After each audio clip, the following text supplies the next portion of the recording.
5 ಮುಖ್ಯಮಂತ್ರಿಗಳನ್ನು ಆಯ್ಕೆ ಮಾಡ್ತಕ್ಕಂಥ ಚುನಾವಣೆ. ಈ ಫಲಿತಾಂಶದಲ್ಲಿ ಭಾಳಷ್ಟು ಅಂಶಗಳಿಗೆ ಹೊರಬೀಳ್ತಾ ಇದೆ. ಲೀಡಿಂಗ್ ಎಷ್ಟಿದೆ, ಟ್ರೆಂಡಿಂಗ್ ಎಷ್ಟಿದೆ, ಯಾರು ಗೆದ್ದಿದ್ದಾರೆ ಹೇಗೆ ಅಂತೇಳಿ. ಇದಕ್ಕೆ ಶಿವಮೊಗ್ಗ ಲೋಕಸಭಾ ಕ್ಷೇತ್ರದ ಸಂಸದ ಬಿ.ವೈ. ರಾಘವೇಂದ್ರ ಈ ಫಲಿತಾಂಶಕ್ಕೆ ಫುಲ್ ಖುಷಿಯಾಗಿದ್ದಾರೆ. ಈ ಬಗ್ಗೆ ಮಾಧ್ಯಮಗಳಿಗೆ ಕೊಟ್ಟಿದ್ದಾರೆ. ಅವರು ವಿಶ್ಲೇಷಣೆ ಮಾಡ್ತಾ ಇದ್ದಾರೆ ಅಂದರೆ, ಗೂಂಡಾಗಿರಿ ಮಾಡಿದರೆ ಜನ ಉತ್ತರ ಕೊಡ್ತಾರೆ ಅಂತೇಳಿ ಹೇಳಿದ್ದಾರೆ. ಬಹುಶಃ ಪಶ್ಚಿಮ ಬಂಗಾಳದ ಏನು ಫಲಿತಾಂಶ ಇದೆ ಅದನ್ನು ಅವ್ರ ಮನಸ್ಸಲ್ಲಿ ಇಟ್ಕೊಂಡು ಹೇಳಿರ್ಬೋದು. 4 ರಾಜ್ಯದಲ್ಲಿ NDA ಅಧಿಕಾರಕ್ಕೆ ಬರುತ್ತೆ ಅಂತಿದ್ದಾರೆ. ತಮಿಳುನಾಡಲ್ಲೂ ಸಹ ನಾವು ಅಧಿಕಾರವನ್ನು ಮಾಡ್ತೀವಿ ಅಂತೇಳಿ ರಾಘವೇಂದ್ರ ವಿಶ್ವಾಸವನ್ನು ವ್ಯಕ್ತಪಡಿಸ್ತಾ ಇದ್ದಾರೆ.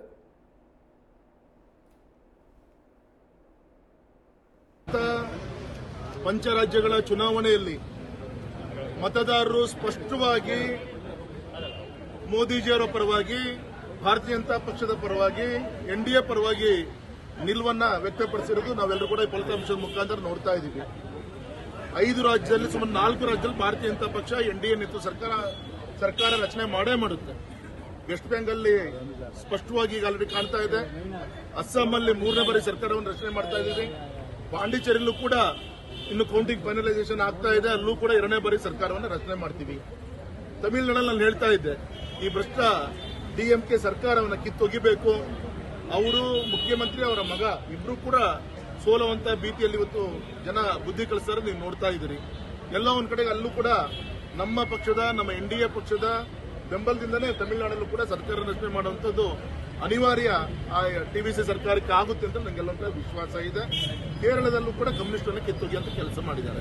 ಈ ಸಂದರ್ಭ ಸ್ಪಷ್ಟವಾಗಿ ನಾನು ಹೇಳಲಿಕ್ಕೆ ಇಷ್ಟಪಡ್ತೇನೆ, ಗುಂಡಾಗಿರಿ ಮುಖಾಂತರ, ಬೂತ್ನ ಮಿಸ್ಯೂಸ್ ಮಾಡುವ ಮುಖಾಂತರ ಇಷ್ಟು ವರ್ಷ ಇವರು ಆಡಳಿತವನ್ನು ಮಾಡ್ಕೊಂಡ್ ಬರ್ತಾ ಇರೋ ಪ್ರಯತ್ನ ಇತ್ತು. ಈ ಬಾರಿ SIR ಮುಖಾಂತರ ಆ ಒಳ್ಳೆ ಸುಳ್ಳು ಮತದಾರರನ್ನ ಹೊರದಬ್ಬುವಂತ ಕೆಲಸ. ಮತ್ತೆ ಅಮಿತ್ ಶಾ ಅವರು ಸ್ಪಷ್ಟವಾಗಿ ಹೇಳಿದ್ರು, ಬಾಂಗ್ಲಾದೇಶದ ನುಸುಳುಕೋರನ್ನ ನಾವು ಹೊರಗಡೆ ಹಾಕ್ತೀವಿ, ಗುಂಡಾಗಳನ್ನು ಹೊರ ಹಾಕ್ತೀವಿ, ಮತ್ತೆ ಅಲ್ಲಿ ನಡೀತಿರುವಂತಹ ದೇಶ ವಿರೋಧಿ ಚಟುವಟಿಕೆಗಳನ್ನ ನಿಲ್ಲಿಸ್ತೀನಿ ಅಂತ ಹೇಳಿ ಸ್ಪಷ್ಟವಾಗಿ ಹೇಳಿದ್ರು. ಇದನ್ನ ನೋಡಿ ಈ ಬಾರಿ ಮೋದಿಜಿಯವರೊಂದು ಗ್ಯಾರಂಟಿಗೆ ಸ್ಪಷ್ಟವಾದಂತಹ ಬೆಂಬಲವನ್ನು ಕೊಟ್ಟಿದ್ದಾರೆ. ಹಾಗಾಗಿ ಈ ಸಂದರ್ಭದಲ್ಲಿ ದೇಶದ ಎಲ್ಲ ಮತದಾರ ಬಂಧುಗಳನ್ನ ಈ ಸಂದರ್ಭದಲ್ಲಿ ಅಭಿನಂದಿಸುತ್ತೇನೆ. ಕರ್ನಾಟಕದಲ್ಲೂ ಕೂಡ ಇನ್ನೂ ಕೂಡ ದಾವಣಗೆರೆದು ಫಲಿತಾಂಶ 2VL ಇದೆ, ಕೌಂಟಿಂಗ್ ನಡೀತಾ ಇದೆ. 16 ರೌಂಡ್ ಆಗಿದೆ, ಇನ್ನೂ 4 ರೌಂಡ್ ಇದೆ. ಸುಮಾರು ಒಂದು 4 ರಿಂದ 5 ಸಾವಿರ ಲೀಡಲ್ಲಿ ಕಾಂಗ್ರೆಸ್ ಪಕ್ಷ ಇದೆ. ಆದರೆ ಯಾರೇ ಗೆಲ್ಲಿ, ಆದರೆ ತಾವು ಯೋಚನೆ ಮಾಡಿ ಯಾವ ರೀತಿ ಅವರ ಹಣ ಮತ್ತೆ ಹೆಂಡದ ಮುಖಾಂತರ ಚುನಾವಣೆಯನ್ನು ಮಾಡಿದ್ರು, ದುಡ್ಡಿನ ದರ್ಪದಿಂದ ಮಾಡಿದ್ರು.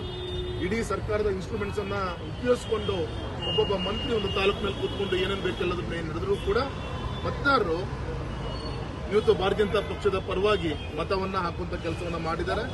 ಗೆಲುವು ಸೋಲು ಸಹಜ. ಆದರೆ ಇಷ್ಟು ಮಾತ್ರ ಹೇಳ್ತೀನಿ, ಕರ್ನಾಟಕದಲ್ಲಿ ಅವರ ಗೆಲುವನ್ನ ಬಿಗಿಯಾಗಿ ಮಾಡುವಂತ ಕೆಲಸವನ್ನ ಬಿಜೆಪಿ ವಿರೋಧ ಪಕ್ಷವಾಗಿ ಮಾಡಿದೆ.